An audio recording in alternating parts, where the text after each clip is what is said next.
Welcome back to the channel. In today's video, I will show you how to change the email address linked to your Cake app account directly from your phone.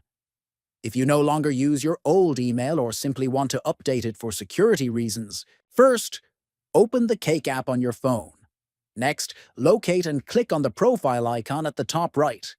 Then, find the settings icon within your profile page and click on it.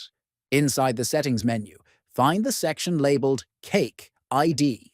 Then, tap on the Change option next to your current email address. You will now see a field where you can enter your new email address. Carefully type in the new email you want to use and double-check it to make sure there are no spelling mistakes. After entering the new email, tap on Authenticate Email to continue. The Cake app will send a confirmation message to your new email address. Next, open your email inbox and look for the message from Cake. Then, open the email and tap on the Authenticate link inside the message. Once you confirm the new email, your Cake ID will be successfully updated. Thanks for watching and see you in the next video.